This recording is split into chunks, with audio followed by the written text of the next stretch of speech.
Yo, everybody. Welcome to Off Panel, a weekly interview podcast about all things comics, brought to you by Sketch.com. I'm your host, David Harper, and this week's guest is the co-writer of Time Before Time and the writer, artist, colorist, but not the letterer of the upcoming old dog over at Image Comics. It's Declan Shalvey. Thanks for coming on, Declan. My pleasure, man. You've forgotten visionary. Visionary.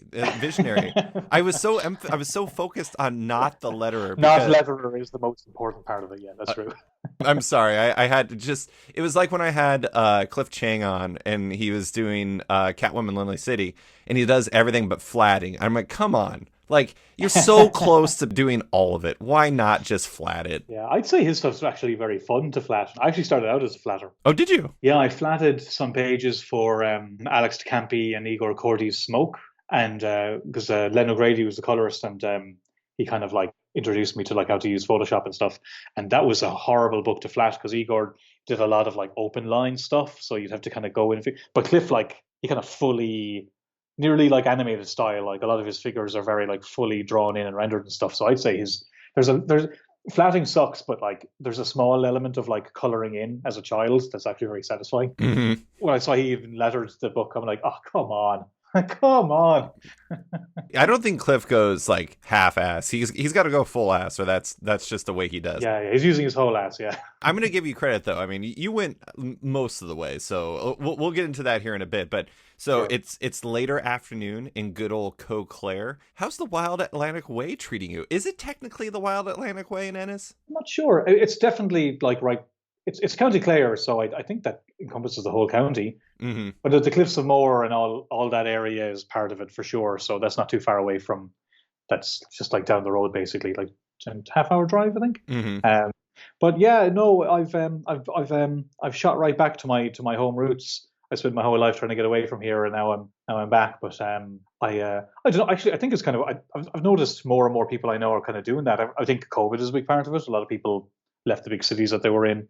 I had a couple of different reasons, like some personal family stuff and whatnot, but also, you know, I can work from anywhere. So why was I paying mad money in Dublin for? Well, I've been doing it for years. I guess why do it anymore? Yeah. But no, it's been nice. The change of pace has been interesting. I've noticed that I have talked probably to more real life people in the last 3 months than if I was in Dublin. I probably would have talked to nobody and just been in my room drawing. Mm-hmm. I'll put this, but I feel a little bit more alive in a way, like just. I don't know. I'm not as detached from the world in a way in which I guess I liked being when I was in my 20s, 30s. But like, I'm definitely kind of shifting gears to a slower pace, and it's kind of nice actually. Stephen Mooney's gonna die. Like, get really pissed off when I say this, but like, I don't miss Dublin at all. Oh my god. Yeah, and specifically him, I don't miss. No. I miss my friends. Like, but even when I lived in Dublin, man, I mean, I didn't go out much. I wasn't seeing people all the time. Like, Big Bang was my local shop, and I popped down there once a month. Yeah. Maybe at best, you know. So it's not like my lifestyle is. It was a case of like partying all the time or being out all the time. So if anything, I just kind of have it a little bit handier now, and I can go to Dublin and see the people when I want, or not. It's not that far. And the other thing too, though, is like it's far in Ireland, but like when you go to America and it's like, oh yeah, we're going to drive somewhere. It's like, oh, how long's the drive? Oh, 4 hours. Like, fuck that. 4 hours in the car. What the fuck are you on about? Because that takes you across Ireland, you know. Yeah. So traveling across Ireland to Americans is nothing. I'm like, nah. Oh, I know. When Amber and I went over there, I was like, it's like, oh god, how long is it going to take to get to Galway? And I'm like, oh my god, that is like, it's like driving to the other side of Anchorage. This is crazy. Why is this so? Yeah, that to us is a trip. Alaska frame of reference is completely different. But you know, we were talking about this before. I do think it's interesting though, because it's like before, if you wanted to go to like basically anywhere in Dublin that you'd want to go, it was like a commitment. And now it's like 2 minutes and you are at like a cafe or something, or like a friend's place or something like that.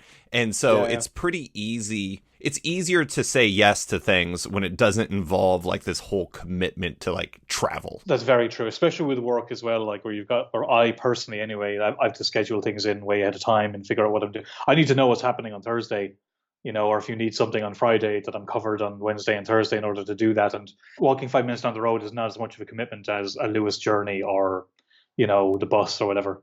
So no, I'm enjoying the change of pace. How do you feel like the move impacted your work? Do you feel like, you know, you said you have like, you feel more alive. Do you feel like there's Are you finding like Declan Zen in which you're like tapping into a new side of your art? No, But I imagine it kind of threw you off for a bit. I have deep, deep fury and frustration with like not being as far as I want. It's two things. Two things. The Moon Knight thing happened, and I went to LA for the thing. I've started seeing somebody. I moved back home. I moved into my mum until I could find a place of my own. So I've moved twice in the past Yeah. 3 months, and that was all just bedlam. It completely like molested my schedule. It's been very, very hard to kind of like deliver the pace I want to be at with so much upheaval happening. But now that I am in my own place and I'm starting to settle in here, I've kind of, I don't know, I mean, in two places, like, I feel like when I was working for Marvel full time, I'd always just be like, the thing for me was like, got to get stuff in when I said I would. I got to be dependable, got to hit my deadlines. With doing my own book, I would kind of like to just breathe a little bit more and not be so wound up. So I'm trying to find that balance of getting all the work I want to get done in a reasonable way and having a life on the side. And if, making sure I'm not falling behind, because that's it. I could have a life and no work. Yeah. And I could have a work and no life. And if I'm having a nice time in having a life but not getting work done, I know I will become a horrible person to deal with.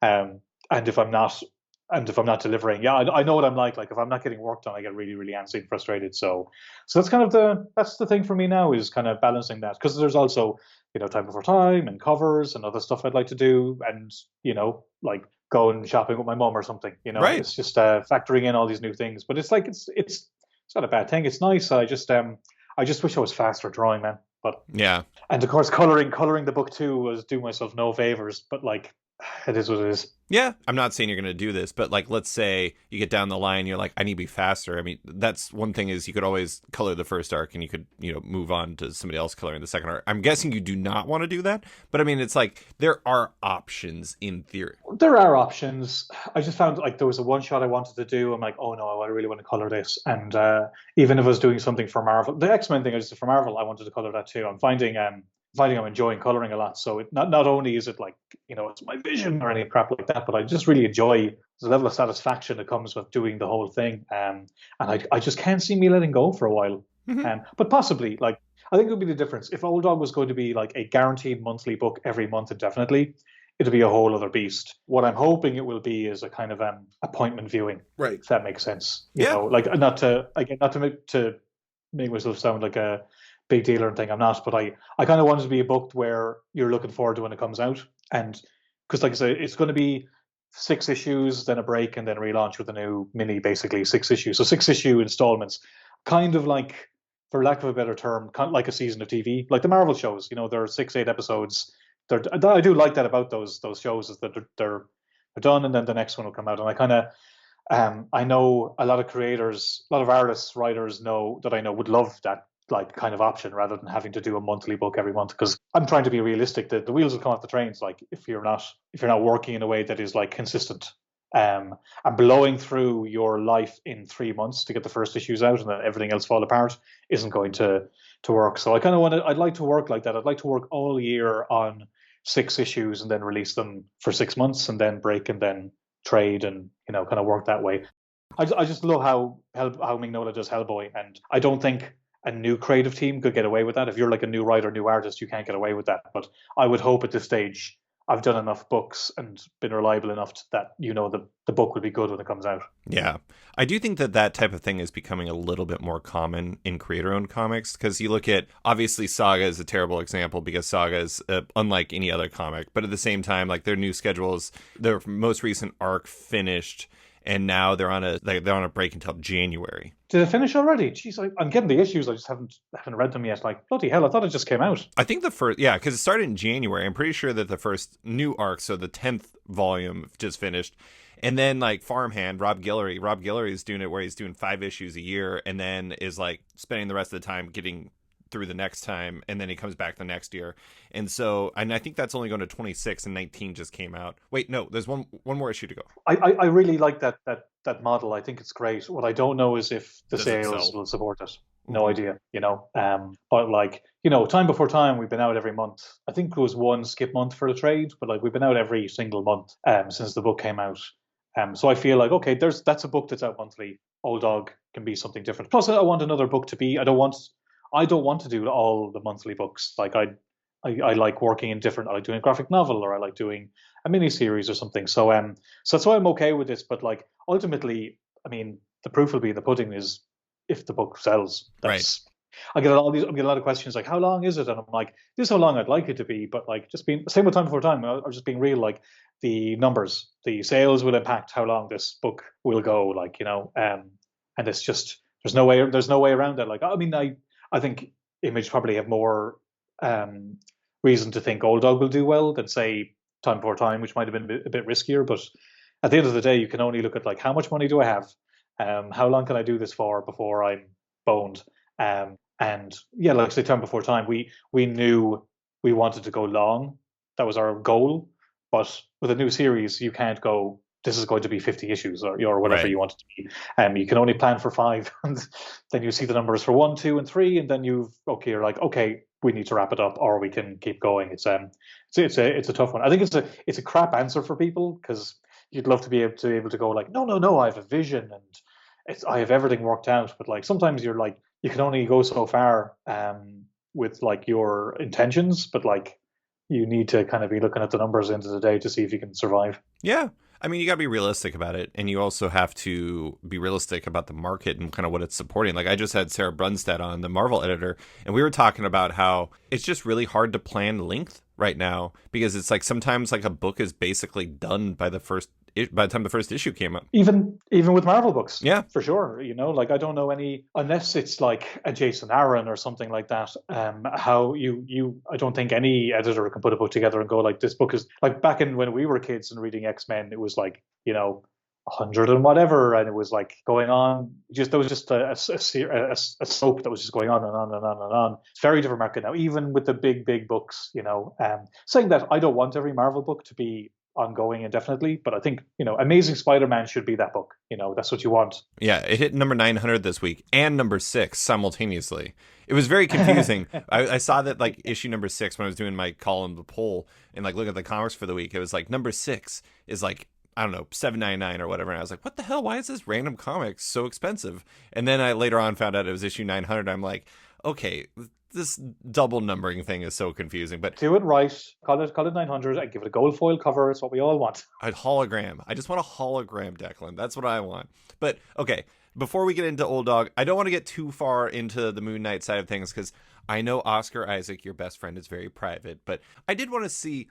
You're obviously, it's a lot of the Mr. Knight stuff in there. Obviously, stems from your art. Did you find that you did have any gains from that, just from the area of effect from like Moon Knight being really in the air there for a bit? Like, did you see more interest in your original art or commissions or like your newsletter, especially with those Moon Knight sketches you were doing? Was that a thing? Yeah, the Moon Knight sketches. For those who don't know, on my newsletter, I did like a set of Mr. Knight sketches because I don't have any original art from the book. It all sold at the time because the book actually was pretty popular. Right. So I saw all that artwork pretty much sold, and that's what I lived on while I was working on. Like I was starting on Injection. So that was me thinking, like, well, couldn't hurt to sit down and do some Moon Knight. I don't really do commissions too much anymore. So I figured this might be a nice way to one get some Moon Knight arts to people who'd really like it, and also two make a bit of handy money on the side, and it was a success in that regard. Those sketches paid for my moving from Dublin back to Clare. Yeah. But no, there was definitely more interest, and there's definitely people looking for art and stuff. But like I said, I have the covers, the original covers, but I don't. I was thinking maybe I might sell them because the interest was so high. But at the same time, I don't hold on to a lot of art, but I just like those covers a lot. So and all the other art is gone, so it's not like I'm hoarding it. Right. And there's definitely more interest. I think I got a lot. I think I got a lot of Declan Shalvey's Mr. Knights that I feel had things gone differently, it would have been Warren Ellis's Mr. Knight, which would have been reasonably fair too. But I was certainly benefiting. ArtCred, hashtag ArtCred. The one thing to do is if nobody want to talk about the writer of the book to get more attention on it. Yeah. I'd be honest, a little sour about there not being any reprints of the book. That would have been nice because you can't get your hands on it anymore. And looks like they reprinted every Moon Knight book other than that one. From what I can tell, I'm not sure. I don't. I'm actually amazed by that because Marvel's trade program is always pretty dicey in general anyways. But I don't know. But building off of that, do you feel like so you're coming in with Old Dog? You have this new book. It's all you. Well, I will say it was a nice time to be announcing my own book. That's what I'm getting Was into. right as yeah, that wasn't deliberate by any means. That kind of that train was already in motion, and I think just before Old Dog came out is when I found out that Mr. Knight was going to be in the show, Mm. and that was the one thing I was thinking. I was like, look, I don't own this. This can fly by, and nobody will ever pay attention to me. But if I do get any attention, if I can steer that towards Old Dog, can't hurt. But sure, I don't know if anybody gives a toss, but like it's worth trying at least, Well, Um, I mean, if you think about it, it's like God, this comes up way too often on the podcast. I'm bringing it up anyways. There's like the old Kirkman manifesto, or where he talks about. Jesus, I drinking know, game for that, David. but I mean, the premise is like build off of like the for hire stuff and then carry it into your creator own stuff. And you were coming off like Moon Knight notability, and then on top of that, you had your solo X-Men Unlimited storyline and the one you did with Jonathan Hickman. And so like those are notable projects to lead into something like this with. It's a great reminder that, hey, Declan's really good at this stuff. You should go over and read his creator-owned book. So I mean, I imagine like it's impossible to quantify, right? It's like you can say that there's an impact, but what is the impact? I don't know. But it seems like it should have some sort of carryover. the only way to now know if there's an impact is if there's a parallel universe where it doesn't happen and you can compare and contrast. You never know. It's same with things with marketing. I know I've talked to you about marketing in the past, but like, will this make any difference? I don't know. Will I ever know will I know if it does or not? No. There's no box you can check and uncheck and see a change in numbers and results. All you can do is basically make the most of whatever opportunity kind of avails to you. At the end of the day, most people who are watching Moon Knight don't know who Mr. Like will never care who did it. It was interesting is my sister, who knows everything she has a rough idea of everything that I'm doing. She all of a sudden got very interested.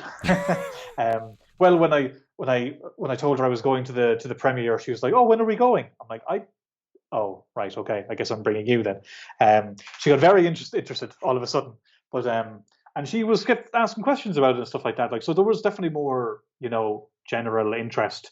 But I think I also knew that was probably going to fade. Yeah. And and Mr. Knight's been around long enough. Loads of different people have drawn him since. Like I got somebody interviewed me at the Moon Knight premiere, and like the whole time I thought, because he was so enthusiastic, the whole time I was thinking like, this guy thinks I'm Chris Smallwood.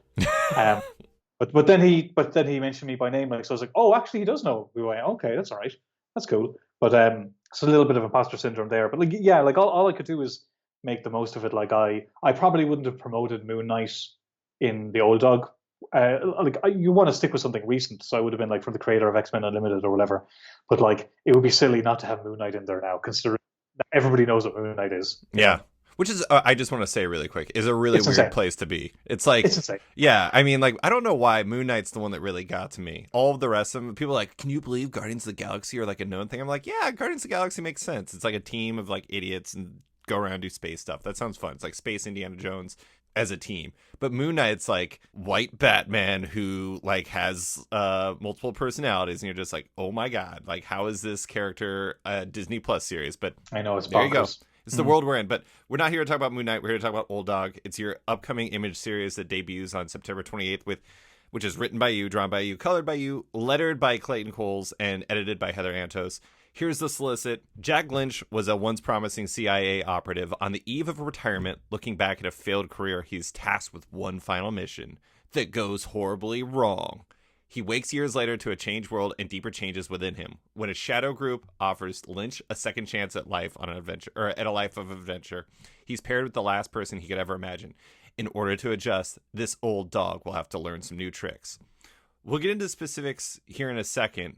I just want to say really quick, it's a great book. I really enjoyed the first issue. Thanks, man. We'll get into some of the specific reasons why, but I want to start with an important question. What percentage of your creative process is coming with dog puns and jokes? So it's a tough one. I told Stephen Mooney, Old Dog, he's like, the first trade has to be called New Tricks. I'm like, it's a good one. I just imagine Mooney would be really good at weird dad jokes. Yeah, for sure. There was one where, yeah, you'd be surprised. Like, I do have a kind of a joke to make fun of this as well, because I'm somewhat self-aware. There's so far you can go where it's funny, and then there's a level of which it's parody, and I don't want to fall into parody. Do you know what I mean? I like the step too far. There's like this like area right in between the middle of those where it's like you go really far, Yeah. but not so far you're parody where it's like perfect. It's so stupid, it's hilarious. Yeah, like there's one. I think somebody made a joke when I told them because like the code names for the Black Circle members are all dog related, Right. you know. And somebody made a joke when I was telling them that. I'm like, oh, that's a good joke. That's good in the book, you know. Like you should be able to make fun of the thing that you're doing, but like also we don't want to fall into parody before the thing even exists. I think it happens a lot these days. You'll see there's like a trailer for a movie and then the memes start kicking in. And then I think that does affect actually how people like Morbius, for lack of a good, I mean, it's not like I haven't seen it, but from what I can tell, it's not a great movie. But I think that the tone was set before. If it was the most serious movie in the world, it wouldn't have mattered because people had been doing ridiculous memes or taking the piss out of the movie and stuff like that. So you just got to be kind of careful with that stuff. That's why I'm trying to not say too much about the book, just because I think it's a fascinating one. You can't really talk about it. Yeah, it's like no, but I also don't want like there's like I think Image like to have more preview images of the book, but I'm not giving them because I think it's something Hickman said one time was showing previews all the time doesn't really do anything at all, and then once the art is out, it's out, and there's nothing left to surprise the reader. Yeah, I was gonna say the image anthology, like should I shout that? It's got an exclamation point. Image anthology. Yeah. Like that zero issue or whatever, like that's kind of a perfect one because it doesn't reveal anything. No, it doesn't. It tells a story and it doesn't reveal anything, and you get a sense of what the book is, and you can decide whether or not you want to read it. I wanted to give a preview story, not a preview pages, because preview pages it's 3 pages pulled out of the story, out of context from everything else, and I think that can work fine. But for Old Dog, I wanted like anybody now can read that as issue 0 and decide whether or not they want to read the book, rather than base it on like a little bit of art. So I think I can be a bit more withholding on showing pages from the book because I want it in the book, not online, if you know what I mean. I just remember with Time Before Time, we were always just trying to like every news story was they needed a new image or they needed a new page, and you're like, I've shown like a good third of this 30-page book already, Yeah. online, and I get it for promo reasons, but at the same time, I can afford, I think, to be a bit more. I can take a few more chances on this book because it's me. Right. Certainly in Time Before Time, I was really the one name on that book that would be known. Like Joe was fairly new and Rory was fairly new. But like after whatever 10 or however many years I've been doing this, I think I can afford to go like, no, that's my name's on it. So that's enough. Yeah. To a degree. I do think it's interesting because you really can't talk about it because the first issue, I don't want to say it's reliant on this because it's a good story regardless, but there's 2 turns in it that like you don't want to reveal because they're like important turns for the story. And it's like, yeah, I'm trying to think of a comparison, but I mean, like anytime you watch a movie where it's you go in fresh, and if you'd known those things, it would have completely changed the experience. But going in fresh, it like makes the experience. I mean, that's one of the things I think is really fascinating about comics. And maybe it's, honestly, it's all storytelling mediums. The way you hook people is by showing them stuff, but the way you have the best experience is by not showing them stuff. And so they're inherently in conflict. Well, like I'm kind of cheating a bit here because like, so I will have preview pages for every issue of Old Dog, but you will know from issue 0 and issue 1 that you've seen there is basically a kind of a first page that sets the story, and then a double page design spread with a title card like original art. Mm-hmm. So that's all I want to put out every issue. Mm-hmm. So you actually don't get to read the story; you just get to read the kind of setup page and like a black page and a bit of art for the design. Like, and that's all I want to put out each issue. That's all you get to see. And they shouldn't really need to. It's literally 3-page teaser before the story starts. So I can show that story as a teaser, and then you literally you don't get to see anything until you actually pick up the issue. Now it's, am I being a bit crappy about it? Like, I don't think so. Like, because that's all you should really need to decide. And if you don't want to read it, that's fair enough. Yeah. But again, I think I can afford to take some liberties on this book. Same way I'm doing cardstock cover. That's less money in my pocket, and I was really kind of like humming and hawing back and forth. I'm like, am I just being pretentious? The answer is yes. But would it be cool? The answer is also yes. And is it worth the risk to be that indulgent on your own book. If it was with another artist, I don't think I could do it because that's money out of their pocket. But it's literally just me, Clayton's paid no matter what. So, if it doesn't work, I can take the hit, and I prefer me take the hit than have to spread to everybody else taking it.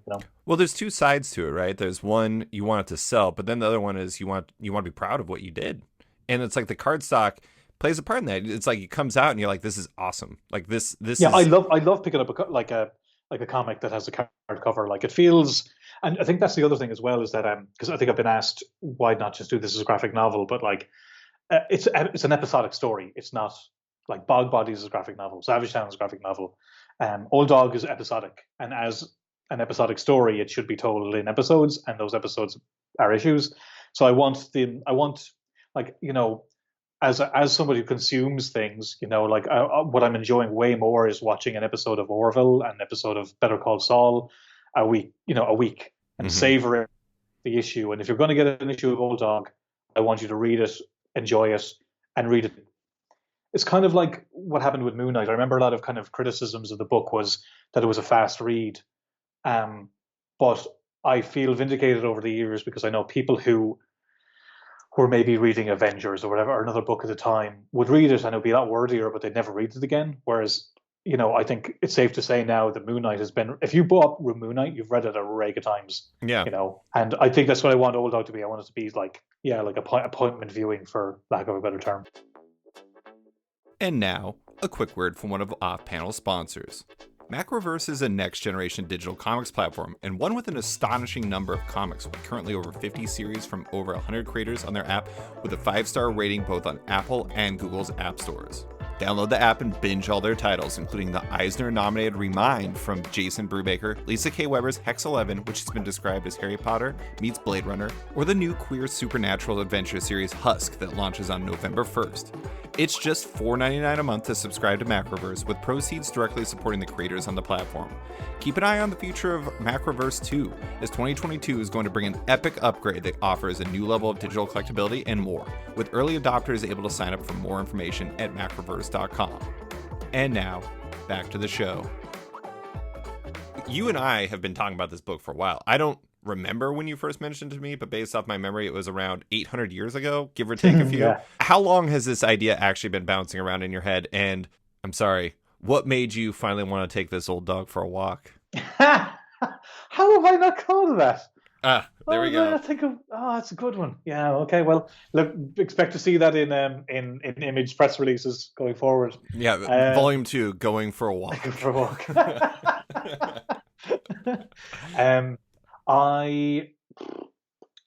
I think the first inception was doing Nick Fury, the Nick Fury serial story I did. Civil War 2, Choosing Sides. Yeah. I really enjoyed that. That was it was a great experience. Will Moss asked me if I would write and draw this serial for this that would go through an anthology series. I really enjoyed that, and I like the spy section of the Marvel universe, and because you could basically get to do all the cool espionage of like spy stuff, but you can also draw like giant hologram screens and explosions in space and things like that. You can go, James Bond, things of people, that's a certain type of film, like, and you can go from like, Casino Royale to like Moonraker, right. But like that concept gets very kind of wobbly sometimes. And I wanted to have that kind of scope basically. I like my street level stuff, but I didn't want to be pigeonholed by it either. So if I wanted to do something in space, I could, which I haven't, but I can. And that's the important thing.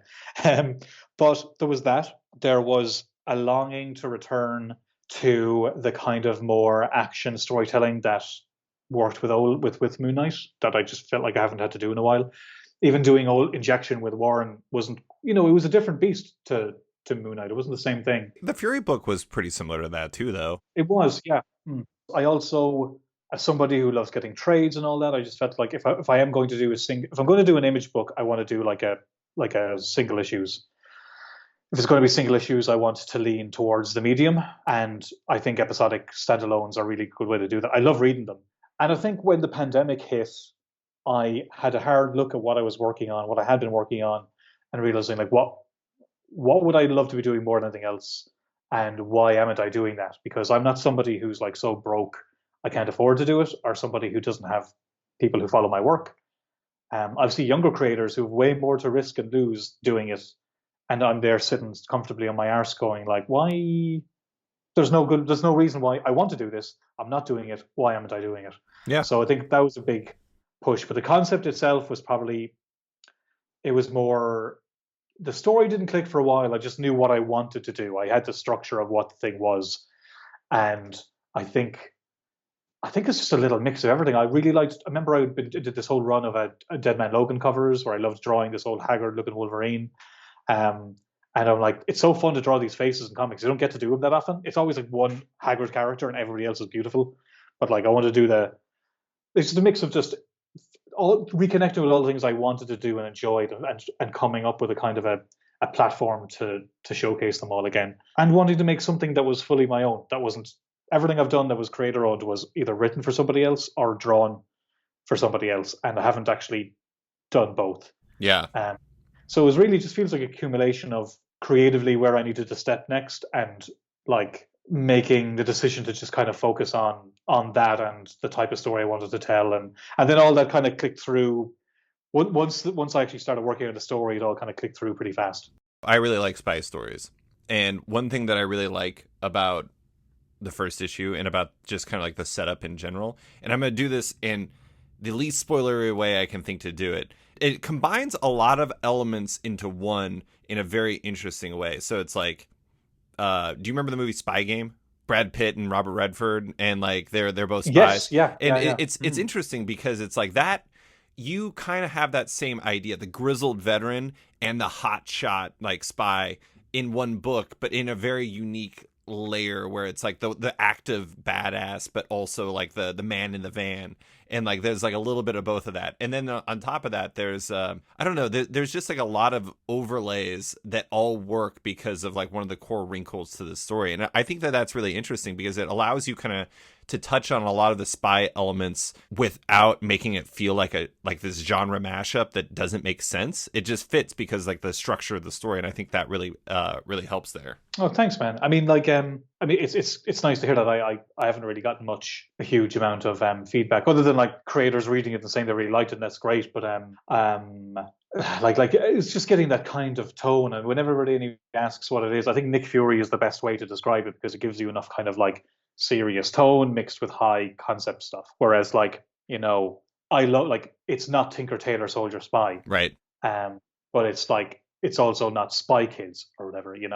There's running on rooftops. There is running on rooftops, which I just there's more of that in issue two. I love that stuff. But it's what I think is Mission Impossible. It's somewhere in between those two where you can go with the kind of like the genre tropes, but you can also kind of go crazy. But like it's more, it's a lot of just kind of puzzle solving for me, where I'm trying to like make an issue work and deliver in one issue. Like issue one's issue one, but like I want issue two to be just as like you could just get into the book in issue two and issue three. It's not while there's an overlying story, it's something you can just dive in straight away, and it makes every issue kind of more nerve wracking, but also exciting. I think I'm the most scared I've been on this book in a while. Yeah. Which I know in my bones it's better to be like that, because I was scared on Moon Knight. I was scared on Injection. All the stuff that has been more rewarding is stuff that I was pretty scared, working on. So I think it gives me a good feeling about this. I did want to bring up something you said in another interview with CBR, where you said, I think the hardest part was forcing myself to actually do it. Was that just because it's all you? So if it's a hit, it's on you. And if it isn't, it's on you. Or is that more about the relative ease of taking for hire work, where it's just, what it's going to be. It's like, it's predictable. It's like reliable, all the stuff like that. What was it? Yeah, no, I mean, a lot of it was that it's a lot easier for me to draw a page with Wolverine on it than it is for me to write a page for creator owned, because it's just the way I was kind of raised or have worked, is that like, I know money's coming in when I draw the page, and I enjoy drawing the page and handing the page and I get paid. The creator owned stuff is a whole other beast, and to fully commit where I knew I wouldn't be screwed like working on a creator-owned book, but there's less. It's easy to hide behind an amazing writer or an amazing artist, to do it all, so you are a little exposed, and it's easier to take the stuff that's offered to you than actually kind of say no to things and prioritize something else. Like it's a bad habit of mine. Like well, no, I'm pretty good for saying no to things these days. But it's just as a freelance artist, like, I can draw that, and like be paid. Yeah. That's actually, it's work and everything, and it takes time. But there's something very easy about that. It's like, can I draw? What did I just do a cover for Alien? Yeah, cool. I've never drawn Alien before. That's cool. That'll be fun. There's no real, writing is harder. I find writing harder, and sometimes it's easier to just take the stuff that's coming your way that you don't have to think about than actually clear some time, do some thinking, do some work. It's so there's a part of that too, and there is a part of the fear as well. Yeah, I imagine that's where a lot of the fear comes in, is just like the fact that, like I said, it's all on you. It's just like, it's dependent. I mean, the beauty of it is, though, is like you do a lot of covers too. So it's like you can kind of, I'm not saying like insulate yourself, but you can kind of build a little bit of a buffer in there because you're still doing Alien covers or like 8 Billion Genies covers or whatever, where you're like taking on this work and it's still kind of bringing money in, even though you're doing this creator-owned book that, isn't launching until September. Yeah, like, I mean, it was easy. It's certainly easy with the covers, but the same with them. Like when I was working on the X-Men stuff, I was working on Old Dog 2. I was either writing it or working on the logo design, or, there's a million small little things that you move bit by bit by bit by bit. Yeah. Writing solicits a year ahead of time, things like that. Like, coming up with, like, there's something I thought of now to happen after volume 1 that, like, I'm kind of obsessed with. I'm like, just fucking work on the next issue. It's easier to think about, have like little mind adventures than actually like get the work done. But it's I don't know, but it's also sobering to see other people, other artists, like seeing Daniel Warren Johnson killing it, doing his own stuff. I can not can do a word Daniel Warren Johnson does, but like there's literally nothing stopping me from doing that. That's what I wanted to do. You're doing that. Well, exactly. I'm doing it now, but I had to kind of push myself, And I think I certainly used Marvel. That sounds bad, but I used my opportunities at Marvel to kind of give myself the excuse to try these things out, like writing and drawing and coloring. I basically spent my time at Marvel to teach myself how to color professionally and raise my skill set. So by the time I am doing my own, that's kind of another reason why I felt like I needed to color Old Dog, was I was putting everything into Marvel work, and it didn't make much sense for me to kind of like not put everything into my creator on book. Mm-hmm. If I was going to write, draw, and color stuff at Marvel, but I was going to write and draw stuff at Image, I didn't want it out. I didn't want the notion that like I wasn't committing fully to something that is mine, rather than me fully committing to something that isn't. I love the idea that you learned how to color when you were doing Marvel books. That's like learning how to hit a baseball in the major leagues. But you can hit baseball. I don't understand sports, so hitting with the major leagues, but also like learning how to. So I could do that, but I also learned how to catch. Yeah. Right. Whatever, close enough. But so that does tie into something I want to bring up. That's where you dunk, right? Yeah, it's the one where I actually kick the field goal. So it's complicated. 11 points. And now a quick word from one of Off-Panel's sponsors. It's Bad Idea still. I have good news. They got back to me on a script for an ad. I also have bad news. They told me to come up with it because they're busy baking. So I hear they're making donuts now? I don't know what's going on. Bad Idea's over. Let's get back to the podcast. So why did you want to effectively solo this series? And for a lot of those reasons, I think. Yeah, I think like the pandemic was a bit of a. I think I'm half answering your previous question. I didn't quite get to. Sorry, but I remember the pandemic hit. Punisher book I was on got put in a desk. There was a project at DC that got scrapped. Just a lot of stuff just kind of fell apart, and I just remember thinking like, the one. And I think I had a couple of pitches of Marvel that kind of like ended up not kind of working out, which is fine. But like at the level I'm at right now, I need everything to work, or not work, but like be made. I don't really have time to work on 7 pitches and have one work out. I'm going to pitch one thing, and that's what I want to do. And I knew that like. I was fairly confident in whatever I pitched to Image they'd go for, because I was pitching something. I'd say Old Dog is the most mainstream creator-owned book. Maybe Time for Time. No, Old Dog's pretty It straight. is. Yeah, it's like the pitch is easy. Yeah, it's a soft superhero book in some ways, you know. Mm-hmm. So it's not like it's the wackiest concept that would never find an audience, but at the same time, where was I going with that? Oh yeah, because the other stuff I pitched Image, which was much weirder, Irish crime stories, Yeah. and they got. So I was like, I think this is a mainstream enough concept with a mainstream creator that Eric could probably say yes to it. So that wasn't necessarily the scary thing. If I was going to go all in on something of my own, then really go all in, you know, then give it everything I have, because I prefer work on one thing that's all of mine than say, you know, I'm not penciling a book that somebody else is inking. You know, I'm not inking a book somebody else is penciling. I just feel my work has been going more that way, especially with like say the Hulk one shot, which I'd say was one of the most creatively rewarding things I've done the last few years. I wanted more of that, and it was becoming more and more satisfying. So to do something creator owned, I felt that like I have to continue doing that. I have to keep going this direction until I inevitably implode, I guess. Yeah. Well, I mean, I did want to bring up so originally we were going to be talking in the same schedule because FOC was going to be on August 1st. Now it's going to be on September 5th because the book's coming out September 28th, if I remember correctly. Mm-hmm. Yeah. You had to push it back a month because it's a lot. You know, it's a lot, but I also got COVID for a week and I was doing some promotional stuff and moving and everything. Schedule just got on top of me. So Image are giving me a bit more time. Yeah. I would just like have more. I'd like to have more stuff in the can before the issue comes out. Understandably. Yeah. But I mean, have there been any surprises in terms of, I mean, besides getting COVID, any surprises in the process of like making it, like things you wouldn't have thought of when you get into the weeds on something that you're not just writing, drawing, and coloring, but also it's your baby. You have to do all these things to like promote it, and it's kind of all on you. Yeah. Well, like I'd say by the time I've asked if I can talk about this. I don't know if I can or not, but I've just did 180 head sketches on Old Dog covers, so they're going to be an incentive cover that will be printed on like the comic itself. So you can order a copy of Old Dog with a sketch cover, but it has an actual sketch by me on it. So in order to do that, I spent the last week drawing 180 head sketches. I'm kind of sick of drawing Old Dog right now because I've drawn it 180 times. But, you wish he was a young man with a very like lineless face now. I really do. It would have been faster, yeah. Yes, it would have been a lot faster to draw. But I think it's really cool. Like it was Eric suggested doing it, and I thought it would be really cool because I love the idea of like if you got like I don't know, if you could get like a Trad Moore book with a Trad Moore drawing on it, like that'd be cool. I really liked that idea, like a writer artist having an original sketch on there, but that was time spent on it. I built a website. I did an ash can.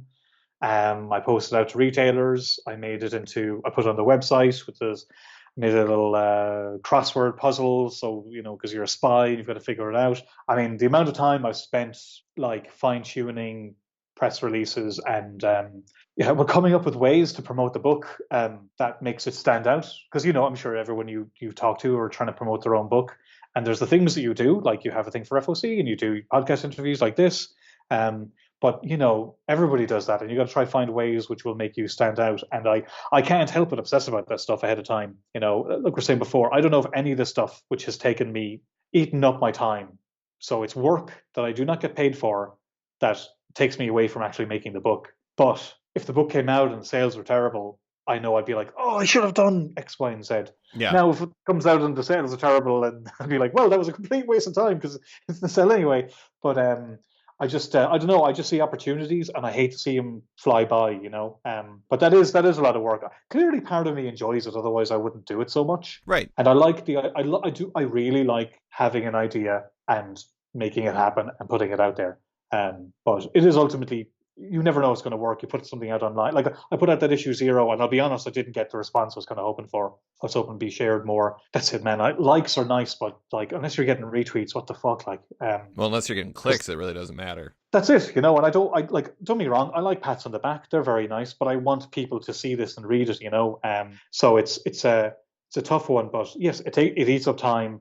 But I feel it's just a thing that, especially a modern comics creator, you just have to do it. Like there's too much stuff coming out, too much good stuff too. Mm-hmm. I think I said to you before that like Time Before Time wasn't mentioned in like any like best ofs for 2021, and I was pissed off. But I'm sure everybody who isn't on those lists is pissed off. And you look at the lists and you're like, those are all great books. Like is it better than mine? No, but But no, nothing is. But at the same time, like if it was all crap books, you'd be like, this is bullshit. Like, but there's so much good stuff coming out. Yeah. There really is. There's so much good stuff. Like it's.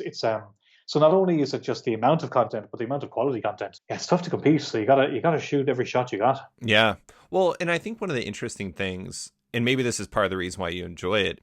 So my day job is in an advertising agency, and my favorite things that I do are ones where it's like sometimes when you're promoting something, you don't really have a sense as to whether or not it had an impact. But for like your type of thing, or for my favorite types of projects, I really like the ones where it's like you can quantify the results. Like for you, it's like if sales are really good, you can be like, well, this probably helped. You can't quantify precisely, but it's for example, like those sketch covers, are those like an incentive variant where it's like if you order X amount, you get a sketch cover? Yeah, it's like 1 in 250. Yeah, so it's like if you get to that number, you can say with confidence that impacted it, that was That's true. that makes a difference.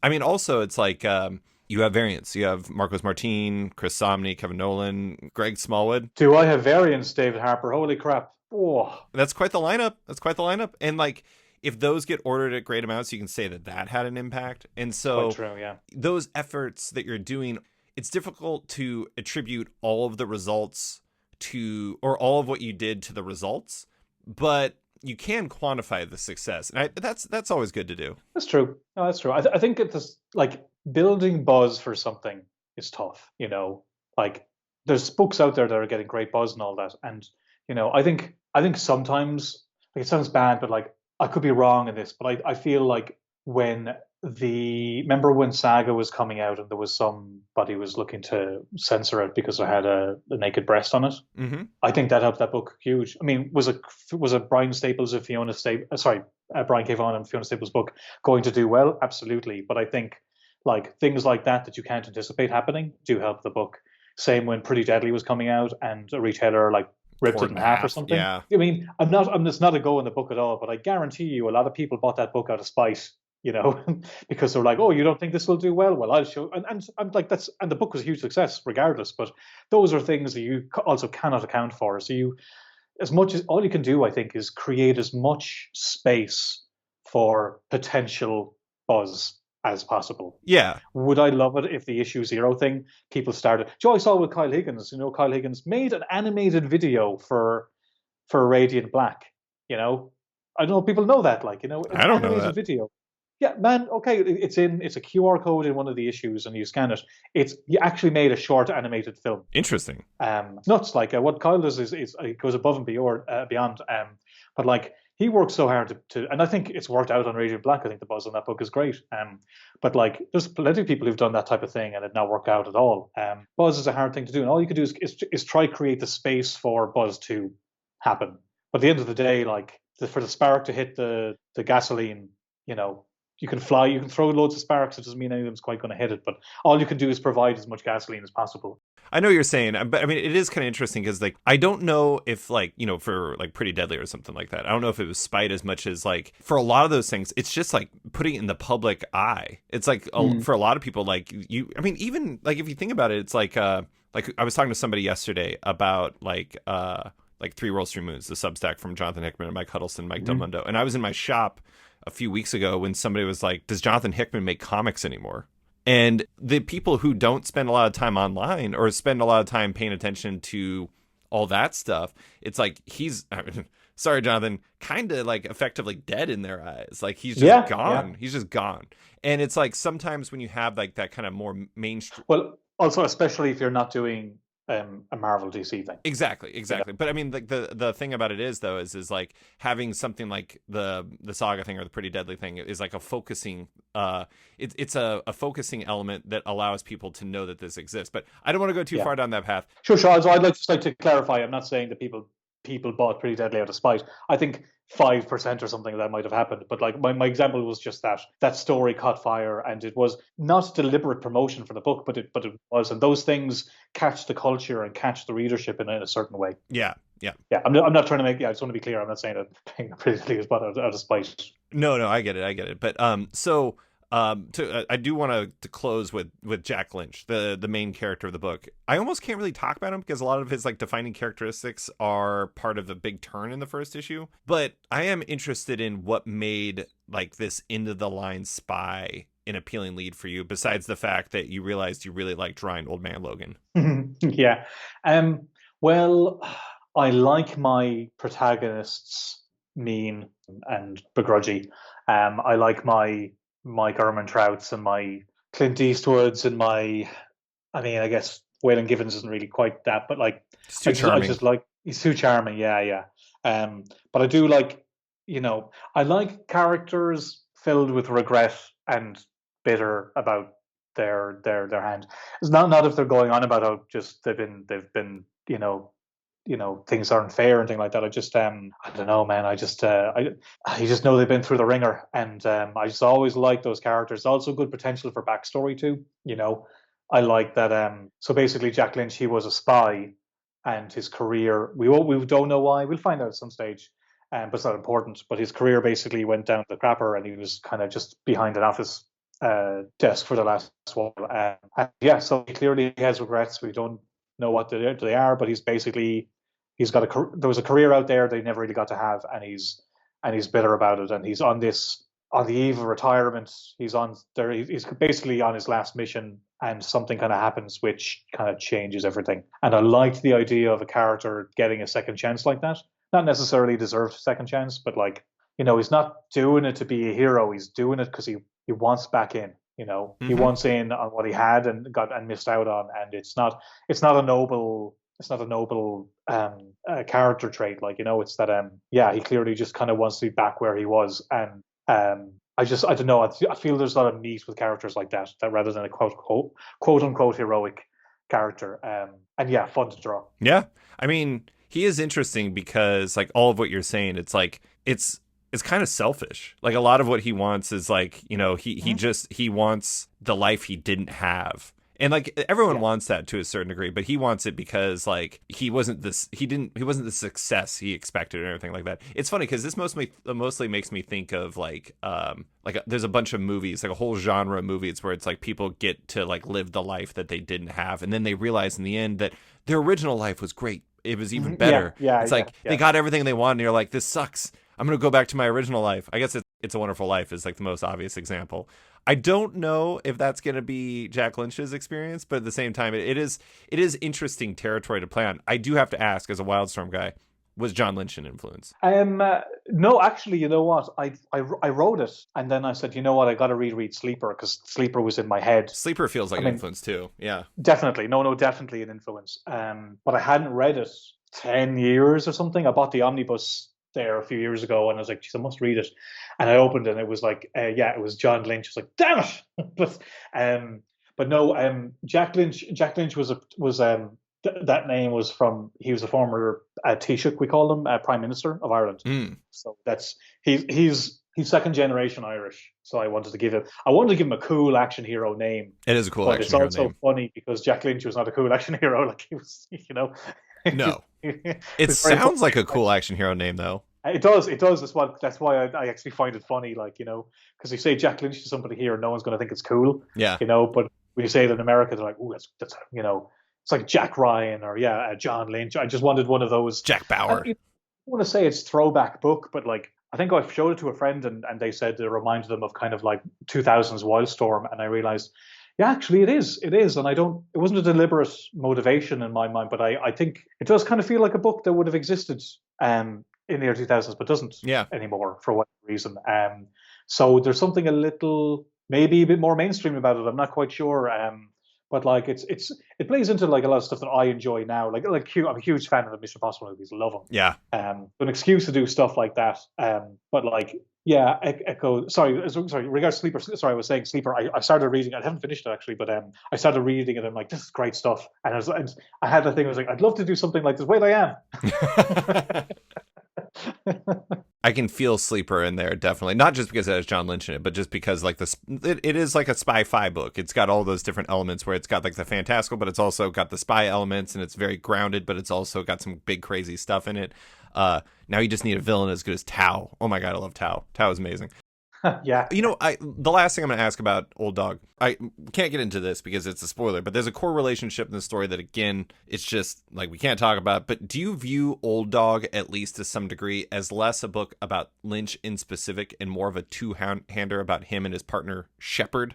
Another dog name. Shepard, no, Shepard is not that character. Shepard is somebody in Black Circle, but you will we'll find out more about her in the next issue. But yeah, without getting into it, but I would say it's safe to say that like the core of the book will be their relationship. Okay, yeah. It's more focused on him. There's a dynamic there which I don't know, like I like my emotional stories too, and there's definitely an emotional core that the relationship between those two will be, and it'll be mean and brutal too. Like there's without getting into it, like there's certainly an amount of personal. In a way, this is the least personal book I've ever done because it's like action fun. But another way, it's the most personal book I've ever done because it's kind of tied to something very, very specifically personal in my life. So that's kind of interesting, Mm-hmm. I once talked to a creator about wanting to do a book about something, and about my own life, and I was like, oh, autobiographical comics, like I hate it when some people do that because you just like seem like a wanker. You have to be really, really good to get away with a bio comic, I think. And they said like, why not make it a detective story? Like you can tell a personal story, but through a fantastical kind of conduit, and that's kind of what I'm doing with this. So that'll pepper in more in future issues for sure. Yeah.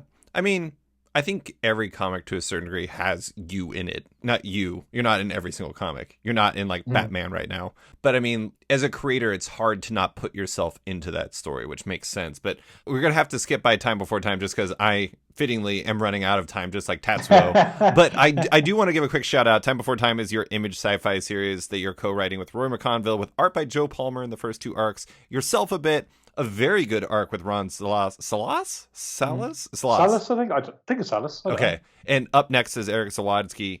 It's about the perils of crime and time travel, crime travel, if you will, and the complicated nature of trying to operate in both of those spaces simultaneously. It's a great book. Everyone should read it. That's my pitch. But I do want to finish with a big thought thing for you because, I mean, you mentioned earlier, it's like since the pandemic, you've seen some stuff go away. Everyone's had like these projects erased because of this very unusual time we find ourselves in, but you keep moving on. Everyone does. You've had a lot of for hire work, but also creator owned. A lot of writing, but also drawing. Covers, but also interiors. Do you feel like you found a good balance for yourself, or are you still searching? No, you know what? That's a good question. And thanks for the plug in Time Before Time, by the way. It's a great book. Yeah, 2 volumes are out. Everyone should read it. It's a brilliant, brilliant. I'm so proud of it. And Rory is just like coming up with dynamite stuff. And the pages from Eric that are coming out. Oh my God, he's so good. Oh Jesus, fucking torture sometimes watching these guys come up with great pages. My balance, I think, would be doing Old Dog.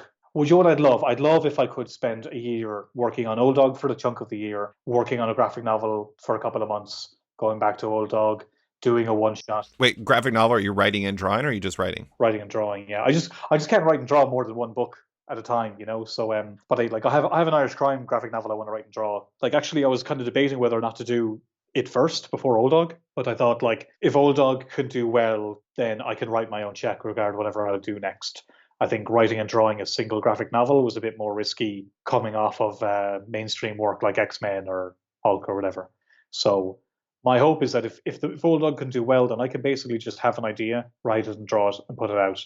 And ideally, I would like to write something for an artist on the side. Be that like a Marvel DC book or an Image book, I don't really mind. But I want to write for somebody else, but I want to write and draw my own stuff. I don't really have much interest in drawing for anybody else. Like, not never, but like, I'm just really enjoying seeing things through, like from inception to the end. So, and a couple of covers a month. Yeah, like I think I've got a nice. Like, I'm not like I'll never do work for hire again because I'm doing work for hire all the time, and I'm writing a thing for Marvel at the moment. But I like scratching a couple of different itches. I think I just found that the thing to do is kind of step back and prioritize the thing I'm writing and drawing more, so that I'm making momentum on it, and having other things on the side where I get to work with other artists or get paid for it is nice too, you know. So I'm kind of at a, like, I'm not searching to do. I'd love to do Daredevil, you know that, but I don't want to do the main Daredevil book because I cannot write and draw and color 12 issues of Daredevil a month, Right. or whatever they are now, 16, whatever it is. I just kind of realized that's not going to happen. I'm never going to be the guy doing Amazing Spider-Man. I'm just not.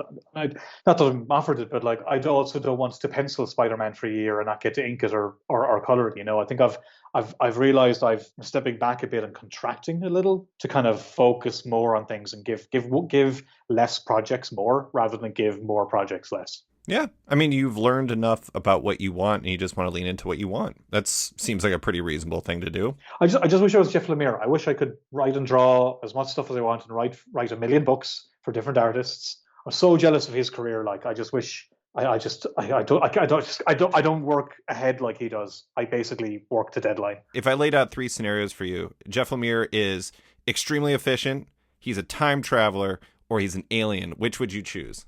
To explain how he can produce so much stuff, because it's... I know efficient. I think he works at it. So, you know, I could be like, oh, he's insane how he does that, but like I think it's force of will, and like that should get credit. I think he's got a really organized mind too, which I think really matters, because it's like... Yeah, I don't. Yeah, like when I talked to him, I remember talking to him about it, and it's just like he only writes, I think, during basically like Monday through Friday, like 8 to 5 or something like that, and he has like set days for each of them, and it's like all very regimented. It's just how his brain works. But I know he writes series ahead of time too. He'll do like, from what I know, he'll write like a mini series, whereas I need to see issue 1 before I start writing issue 2. Well, I don't need to. I could just write it, but I really like seeing the artwork come back because it charges me up and gets me excited and gives me more ideas. But as a result, I'm closer to deadline, and then, you know, I'm trying to have less deadlines in general so I can focus a bit more. I do want to say, though, one other nice thing about your current space is it seems like your life, I mean,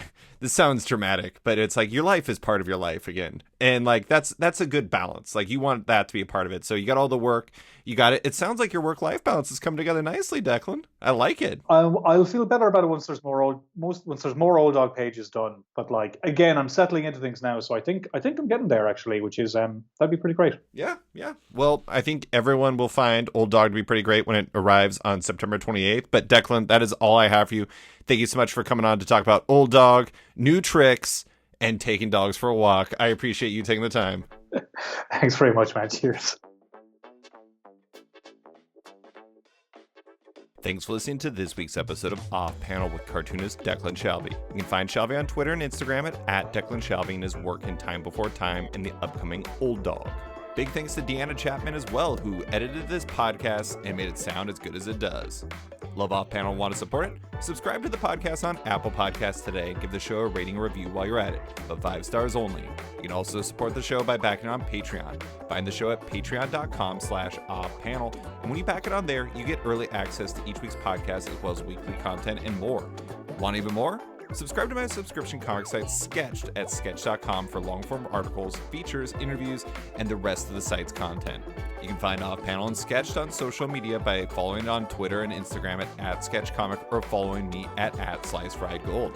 Big thanks to all my existing patrons, including Jason Wood, Tom Peachy, Jingo Bowen, Henry Johnston, James Tynan IV, Chris Langford, Ben Damstead, Rom Veet, Devin Fitzsimons, Nick Walker, Patrick Hoyle, Isaac Warren, Scott Carpenter, Rent Narb Studios Comics, Caves and Ties Podcast, Klaus Vandeven, Brian, Submed Industries, Jack Mulqueen, Kyle, Carl Kerschel, Robert Masella, Elza Chartier, Luke Nakashoji, Elliot Metz, Dr. Luke, Scott Hazelwood, Scott Buwan, Canadian by Proxy, Johnny Cannon, Bradley Rader, Carl Troy, Brandon DePillis, Patrick Brower, Declan Shalvey, Dan Guarino, Josh Williamson, Adam Freeman, Ben Wild, Brian Klein Q, SB, Nick Bennett, Daniel Whitfield, Susanna Bullitt, Reed Hinkley Barnes, Mario Tiambang, Andrew Carita, Matt Mahoney, Charlie Chu, Stephen Hall, Pensacola Pop Comics, Philip Myra, Christian Sheldon, Kenny Porter, Chris Pacello, Torrin Grunenbeck, Fuzz Bubbles, Christopher Todd, Transmitter Down, Waltz Comics and Books, Carl Mizell, Paul Stilates, Akil Wilson, Alex Dimitriopoulos, Terry Dodson, Wesley Giff, Sean Kirkham, Alistair Ross, Julio Anta, Brett A. Schmidt, Jason Goodmanson, Paul Ryanwan, Vita Ayala, Tara Ferguson, Dave Slusher, WMQ Comics, Akil, Ken Heidelman, Philip Seavey, Al Ewing,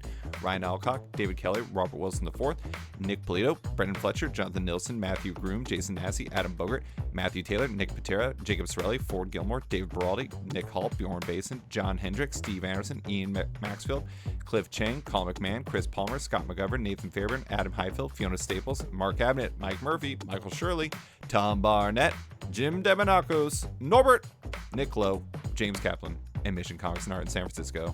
You guys are all the best. A quick thanks to Upright T-Rex Music, who wrote and performed Off Panel's theme song just for the show. Check out their music on Spotify because it's completely delightful. Thanks for listening, and tune in next week for another episode.